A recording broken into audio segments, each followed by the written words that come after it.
Students इस question को देखते हैं। If the sum of binomial coefficients in the expansion of x plus y raise to the power n is 256, then the greatest binomial coefficient occurs in which one of the following terms। ठीक है, सबसे पहले हम binomial expansion समझते हैं। अगर हमें x plus y to the power n दिया है तो इसकी बाइनोमियल एक्सपेंशन होगी सिग्मा आई, या फिर हम r से डिनोट कर लेते हैं, r 0 से लेके n तक। ठीक है, n सी आर x की पावर n माइनस आर और y to the power r। ठीक है, यहाँ पे r जो है 0 से लेके n तक वेरी करेगा, 0 1 2 3 4 5 6 डॉट डॉट डॉट n तक। ठीक है, और n की वैल्यू यहाँ पुट करेंगे, यहाँ पे r की वैल्यू पुट करेंगे, यहाँ पे r की वैल्यू पुट करेंगे तो x टू द पावर आ जाएगी n माइनस आर। यहाँ पे y की value y raise to power n है, और इन सारे टर्म्स को ऐड कर देंगे। ठीक है, ये हमारा कोफिशिएंट है। ठीक है, ये वाला टर्म जो है कोफिशिएंट। तो इन सारे कोफिशिएंट्स का सम दे रखा है हमें 256। ठीक है, ये कोफिशिएंट्स क्या होंगे, n C 0 plus n C 1 plus n C 2 plus n C 3, ऐसे ही dot dot dot up to n C n. ठीक है, अच्छा, इसका जो सम होता है इन सारे कोफिशिएंट्स का वो इक्वल टू होता है 2 रेज टू पावर n के। ठीक है, यहाँ पे हमें कितना दिया हुआ है 256। ठीक है, तो इससे हम निकाल लेंगे तो ये आ जाएगा, देखो 2 की पावर अगर हम 8 कर दें तो 256 आ जाएगा। तो हमारे पास n की वैल्यू आ गई 8।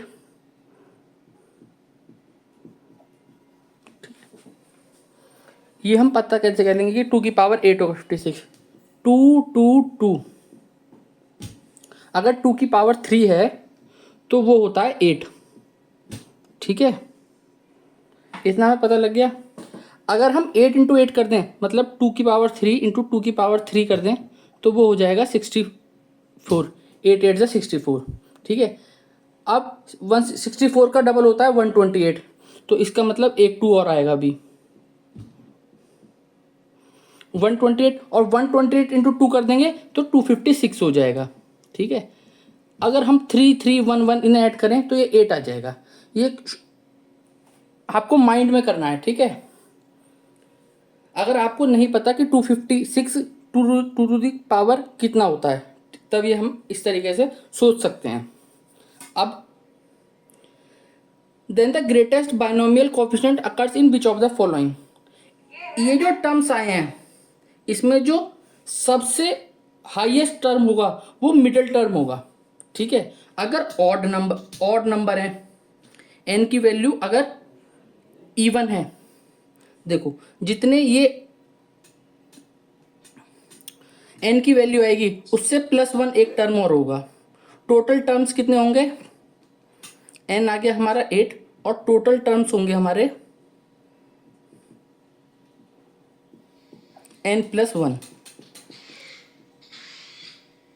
ऐसा क्यों होगा, क्योंकि r की वैल्यू 0 से शुरू हो रही है, ये 0 से शुरू हो रही है, 0 1 2 3 4 5 6 7 अप टू n जा रहा है। ठीक है, 1 से लेके n तक तो n टर्म्स हो गए, और एक 0 वाला टर्म भी है। जब r की वैल्यू 0 है तो कितने टर्म्स हो जाएंगे, n+1 टर्म्स हो जाएंगे। अब जो हाईएस्ट कोफिशिएंट होगा इनमें से वो हमेशा मिडिल टर्म होगा। अगर ऑड टर्म्स हैं तो जो भी टर्म्स होंगे उसमें +1 करके बाई 2 कर देंगे, तो 9 + 1 2 हो जाएगा, 10 आ जाएगा। ठीक है, अगर ये टोटल टर्म्स हमारे इवन होते, ठीक है, अगर इवन होंगे टर्म्स, अगर इवन होंगे, जैसे कि एज्यूम कर लेते हैं 10 टर्म्स हैं, तो हमेशा इवन टर्म्स होंगे तो दो मिडल के टर्म्स इक्वल होंगे और वो ही हाईएस्ट होंगे। वो कौन कौन से होंगे? अब इसमें अगर हम 4 टर्म तो इधर छोड़ दें और 4 इधर छोड़ दें तो फिफ्थ और सिक्स्थ टर्म हमारा क्या हो जाएंगे? मिडिल टर्म हो जाएंगे। तो फिफ्थ और सिक्स्थ दोनों ही कोफिशिएंट इक्वल होंगे और हाईएस्ट होंगे। ठीक है, अगर इवन टर्म्स होते, लेकिन इसमें और टर्म्स है तो हमें सीधा सीधा पता लग गया, ये आ जाएगा फिफ्थ टर्म। 9+1/2 ये हमारा फिफ्थ टर्म आ गया, जो क्या होगा? हमारा हाईएस्ट है। अगर ओड टर्म्स होंगे तो ये होगा और इवन टर्म्स होंगे तो ये होगा। क्या है ये?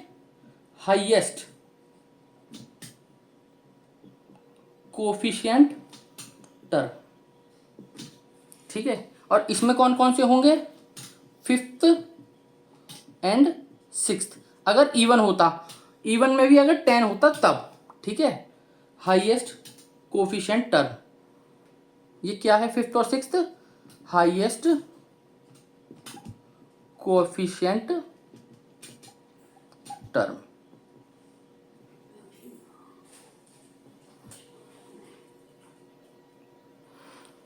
इसको हम ऐसे भी निकाल सकते हैं कि अगर इवन टर्म्स हैं तो जो भी टर्म आए हमारे, मान के चलो उसको बाई 2 कर दें।